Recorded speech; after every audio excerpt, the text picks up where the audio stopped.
नमस्कार, सुनो इंडिया में आपका स्वागत है। मैं हूं सुशांत सिन्हा। आज आपको दिखाएंगे कि एनआरसी की एक लिस्ट ने कैसे 40 लाख लोगों को घुसपैठिया बना दिया इस मुल्क में।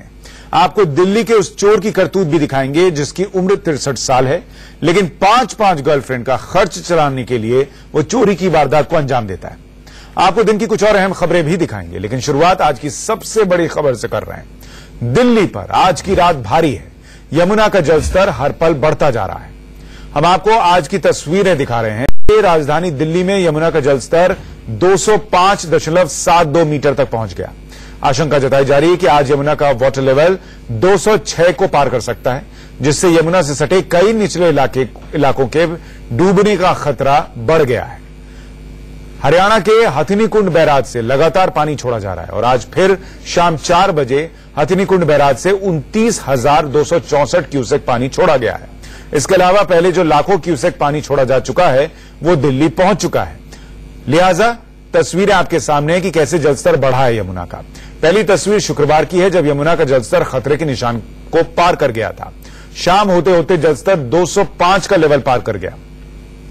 अगले दिन यानी शनिवार को भी यमुना का वाटर लेवल 205 के पार ही रहा और आज शाम 4 बजे यमुना का जलस्तर 205.72 पर पहुंच गया है। यमुना के तट से सटे कई इलाके बाढ़ के पानी में डूब गए हैं और कई के डूबने का खतरा पैदा हो गया है। वजीराबाद, सोनिया विहार, गढ़ी मांडू, शास्त्री पार्क, गीता कॉलोनी, गांधीनगर, जगतपुर गांव, यमुना बाजार, ओखला, बाटला हाउस, सरायकाले खां, मदनपुर खादर और राजघाट पर बाढ़ का खतरा मंडरा रहा है, जिसे देखते हुए प्रशासन लगातार लोगों को सुरक्षित जगह पर पहुंचाने में जुटा हुआ है।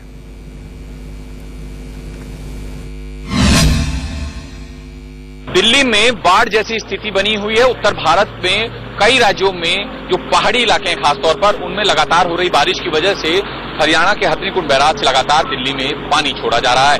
6 लाख क्यूसेक पानी दिल्ली जब पहुंचेगा देर शाम तक, तो माना यह जा रहा है कि 1 मीटर तक जो यमुना का जल स्तर है वो बढ़ सकता है। क्या स्थिति है, किस तरह के इंतजाम किए गए हैं, बात करने के लिए हमारे साथ पूर्वी दिल्ली के एडीएम हैं अजय कुमार साहब।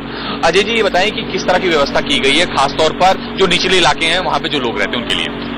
निचले सारे इलाकों से लोगों को लगभग खाली करा दिया गया है और हमारी टीम लगी हुई है। अगर कुछ लोग जो अपने घरों से नहीं निकल पा रहे हैं, उन्हें हम उनके साथ में मिलकर उनके घर को खाली कराकर उन्हें ऊंचे और सुरक्षित स्थान पे हम शिफ्ट करा रहे हैं। ऐसे हर एक स्थानों पे, अलग अलग स्थानों पे हमने अपने रिलीफ कैंप्स लगाए हैं। उन कैंप्स में हम लोगों को रिहेबिलिटेट कर रहे हैं। वहां पर उन लोगों को हम उनके सामानों के साथ उन्हें शिफ्ट कर रहे हैं। देख सकते हैं कि ये बोट भी जो है वो भी लगातार पेट्रोलिंग कर रही है पूरे इलाके में। जो 14 बोटें हैं वो लगाई गई हैं रेवेन्यू डिपार्टमेंट की तरफ से, राजस्व विभाग की तरफ से। इसके अलावा 20 बोटें जो हैं फ्लड कंट्रोल डिपार्टमेंट की लगाई गई हैं। इसके अलावा कई ऐसी बोटें हैं जो बिल्कुल रेडी रखी गई हैं। हर बोट में 2-2 गोताखोर हैं, वो पूरे इलाके में लगातार पेट्रोलिंग कर रहे हैं। अगर कोई भी व्यक्ति फंसा दिखता है तो उसे तुरंत बचाते हैं। फिलहाल ऐसी कोई कॉल नहीं हुई है अभी तक।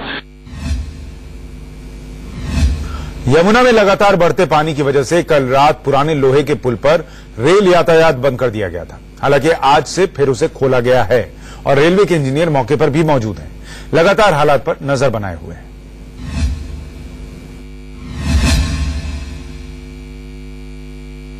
करीब 59 ट्रेनों को या तो शॉर्ट टर्मिनेट किया था या एक तरह से कैसे अफेक्टेड होती आज तक किया। जी, तो उनको हम अब रिस्टोर कर रहे हैं और जो भी अब ट्रेनें आएंगी उनको हम ब्रिज के ऊपर से बिटवीन ओल्ड दिल्ली से गाजियाबाद के रूट पे ओल्ड ब्रिज के ऊपर से पास करेंगे। जो ट्रेनें प्रभावित हुई थी, फिलहाल क्या उन सबको आप शुरू कर देंगे या कुछ को होल्ड करके आप करेंगे? नहीं, सभी को शुरू कर देंगे और जैसे जैसे वाटर लेवल ऊपर नीचे होता है हम लोग, जैसे मैंने बताया आपको, मॉनिटर कर रहे हैं। यदि फिर से डेंजरस हो जाता है तो हम लोग फिर उसको रोक सकते हैं, लेकिन चूंकि इससे असुविधा बहुत होती है लोगों को, तो हम रेलवे को आर्थिक नुकसान भी होता है। जी, आर्थिक नुकसान और असुविधा दोनों को मद्देनजर रखते हुए हमने ये डिसाइड किया है कि पुल सेफ है बिल्कुल और हम लोग इसके ऊपर से ट्रेन चला सकते हैं। और सीधे चल सकते हैं हमारे सहयोगी अजीत के पास, जो मौके पर हैं और बताएंगे कि यमुना का जल स्तर जो है वो इस वक्त कहां तक पहुंचा है। अजीत, अगर आप तस्वीरें दिखा सकें और बता सकें कि खतरा कितना बढ़ा है और जो 4 बजे के करीब हरियाणा से पानी छोड़ा गया हथिनीकुंड बैराज से, वो कब तक दिल्ली पहुंचेगा और कितनी परेशानी बढ़ाएगा?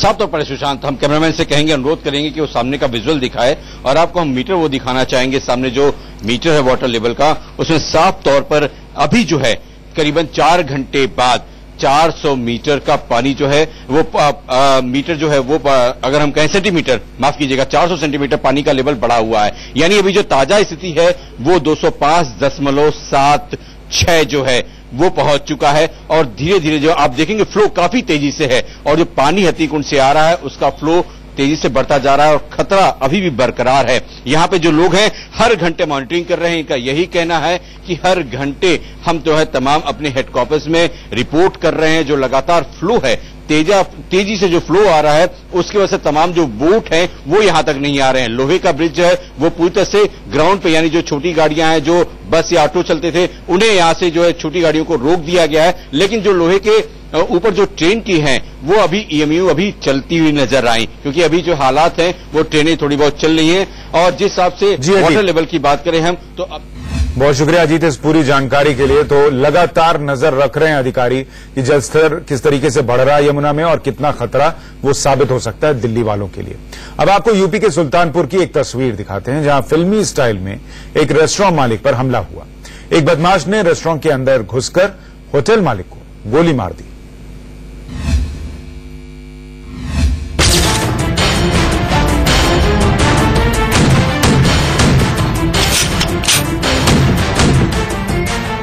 हाथों में तमंचा लिए ये बदमाश आया और रेस्टोरेंट मालिक पर सरेआम फायरिंग कर दी। दिन दहाड़े फायरिंग की तस्वीरें यूपी के सुल्तानपुर की हैं। जरा सोचिए, यूपी में गुंडे कितने बेखौफ है कि दर्जनों से ज्यादा लोगों के सामने रेस्टोरेंट के भीतर घुसकर एक व्यापारी को आराम से बिल्कुल फिल्मी स्टाइल में इस बदमाश ने गोली मारी और फरार हो गया। दिन दहाड़े फायरिंग की इन तस्वीरों में इस बदमाश का बेखौफ अंदाज चौंकाने वाला है। तस्वीरें गौर से देखिए। काउंटर पर होटल का मालिक बैठा है। एक बदमाश हाथ में तमंचा लेकर आता है और गोली चला देता है। कुछ ही सेकंड में ये बदमाश 2 राउंड और फायर करता है।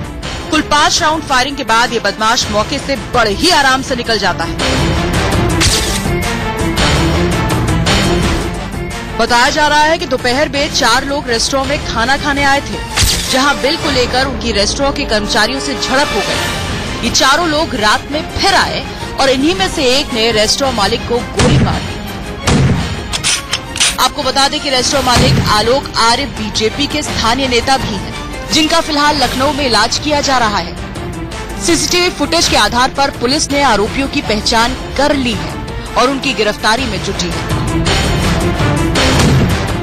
सुल्तानपुर से विष्णु कुमार के साथ ब्यूरो रिपोर्ट, इंडिया न्यूज।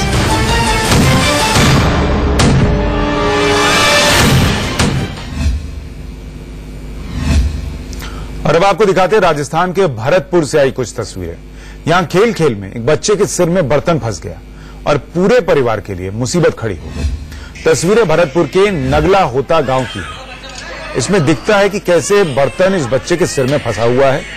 ये बच्चा इस बर्तन से खेल रहा था। गांव वालों ने ध्यान नहीं दिया, जिसकी वजह से बच्चे ने इस बर्तन में अपना सिर डाल दिया। इसके बाद पूरा परिवार परेशान हो गया। पहले तो काफी देर तक घर वालों ने खुद इस बर्तन को निकालने की कोशिश की, लेकिन जब वो नाकाम रहे तो अस्पताल पहुंचे, लेकिन अस्पताल के डॉक्टर भी कुछ नहीं कर पाए। आखिरकार घर वाले इस बच्चे को लेकर एक बर्तन की दुकान में पहुंचे, जहां कटर के जरिए इस बर्तन को काटा गया और फिर जाकर सही सलामत उसका सिर बाहर निकाला गया।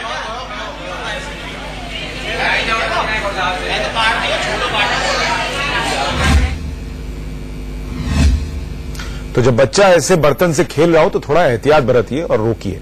अब हम आपको दिल्ली के एक ऐसे चोर की कहानी दिखाने जा रहे हैं जिसकी उम्र तो 63 साल है, लेकिन इश्क का ऐसा भूत सवार है कि उसने 5-5 गर्लफ्रेंड्स रखी हुई हैं। ये दिल्ली का वो चोर है जो इस वक्त पुलिस की गिरफ्त में है। इसका नाम बंधु सिंह है। ये बुजुर्ग 5 गर्लफ्रेंड का खर्च उठाने के लिए चोरी किया करता था। इसने शादी तक नहीं की है और पुलिस के मुताबिक सराय रोहिला इलाके में लंबे वक्त से सेंधमारी की वारदातों की शिकायतें मिल रही थी, जिसके बाद पुलिस ने गहराई से जांच की तो पुलिस को एक सीसीटीवी फुटेज हाथ लगा, जिसमें ये चोर सेंधमारी करके सामान ले जाता दिख रहा था। पुलिस ने इसे पकड़ा तो सारी कहानी इसने खुद बताई। इस पर 20 मुकदमे पहले से दर्ज हैं।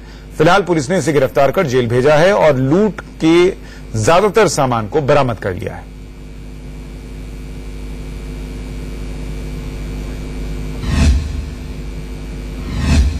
और अब बात उस लिस्ट की जिससे 40 लाख लोग घुसपैठिए बन गए। असम में एनआरसी ने 40 लाख लोगों को भारतीय नागरिक नहीं माना है। दरअसल यहां वैध नागरिकता के लिए 3,29,91,384 लोगों ने आवेदन किया। एनआरसी के ड्राफ्ट में 2,89,83,677 लोगों को वैध नागरिक माना गया है। एनआरसी के ड्राफ्ट के मुताबिक असम में 40,07,707 लोग अवैध तरीके से रह रहे हैं, यानी 40 लाख से ज्यादा लोगों को बेघर होना पड़ेगा।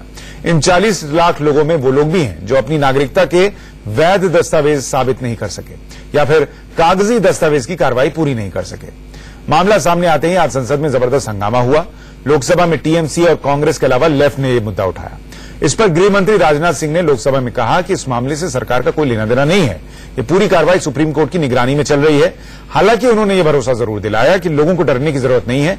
जिसका भी नाम ड्राफ्ट में नहीं है, 28 अगस्त से फिर से उन लोगों को एक मौका मिलेगा कि वो अपनी नागरिकता साबित कर सके।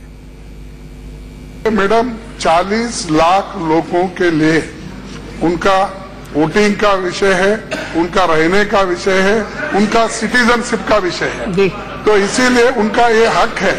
तो उन 40 लाख लोग उसमें से यहाँ पर पैदा होके यहीं पर रहने वाले और ओरिजिनल सिटीजन्स, उनको भी ये कार्ड बताना, आइडेंटिटी लाना और दूसरे डॉक्यूमेंट्स लाना, उनका जन्म कहाँ हुआ, उनके पिताजी कौन थे, ये घराना, ये सारी चीजें पूछ रहे हैं। अगर ऐसा हुआ तो ये बहुत बड़ी गलती आप लोग कर रहे हैं और फिर वहाँ पर एक बहुत बड़ा डिवीजन आप करने जा रहे हैं। इसे बार बार कहना कि सरकार ने ये कर दिया, सरकार बड़ी इनह्यूमन हो गई है, सरकार बड़ी ब्रूटल हो गई है, मैं समझता हूं कि इस प्रकार के एलिगेशंस, यदि मैं उसके कहूं कि इस प्रकार के एलिगेशंस बेसलेस हैं, तो यह भी कहना औचित्यपूर्ण नहीं होगा। लेकिन मैं कहना चाहता हूं कि जो भी लिस्ट इस समय पब्लिश हुई है, वह लिस्ट फाइनल एनआरसी नहीं है। 28 अगस्त के बाद जिन लोगों को भी लगता है कि हमारा नाम एनआरसी में होना चाहिए था, नहीं है, तो वो लोग अपना क्लेम्स एंड ऑब्जेक्शन फाइल कर सकते हैं। आखिरकार जिस तरह से गृह मंत्री कह रहे हैं कि ये सर्वोच्च न्यायालय के निर्देश पर हो रहा है, मुझे इतना जानकारी नहीं है कि कभी सर्वोच्च अदालत ने ऐसा निर्देश दिया कि जो लोग बांग्ला बोलते हैं उसको असम से निकाल दो, रजिस्टर से निकाल दो। ऐसा कोई निर्देश सुप्रीम कोर्ट ने दिया, मुझे जानकारी नहीं है। सुप्रीम कोर्ट का निर्देश था अगर कोई अवैध नागरिक है तो उसको हटा दिया जाए।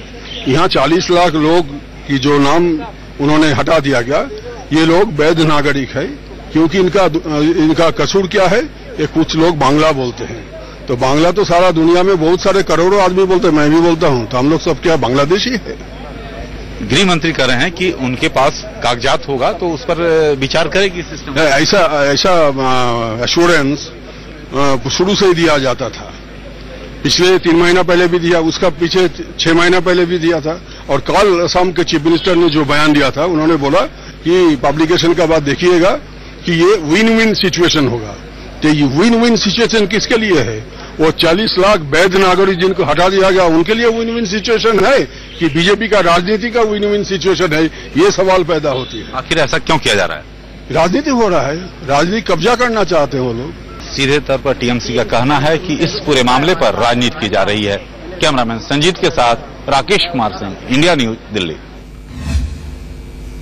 मराठा आरक्षण आंदोलन की आग थमती नजर नहीं आ रही। आज पुणे में आरक्षण की मांग को लेकर मराठा समुदाय ने जमकर बवाल किया। 16% आरक्षण को लेकर मराठा क्रांति मोर्चा के कार्यकर्ताओं ने पुणे नासिक हाईवे पर कब्जा कर लिया और हाईवे पर गुजर रही गाड़ियों में आग लगा दी। पुणे के चाकण इलाके में प्रदर्शनकारियों ने घंटों तक तांडव मचाया। पुणे में धारा 144 को धत्ता बताते हुए मराठा क्रांति मोर्चा के लोग हजारों की तादाद में सड़क पर उतर आए। पुलिस के सामने ही इन प्रदर्शनकारियों ने हंगामा शुरू कर दिया। करीब 1 दर्जन से ज्यादा गाड़ियों को मराठा प्रदर्शनकारियों ने फूंक डाला।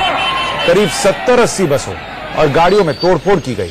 महाराष्ट्र सरकार कह चुकी है कि मराठा आरक्षण को लेकर विधानसभा का विशेष सत्र बुलाकर चर्चा की जाएगी, लेकिन मराठा समुदाय इतने पर भी मानने को तैयार नहीं हो रहा और हिंसा पर उतारू है।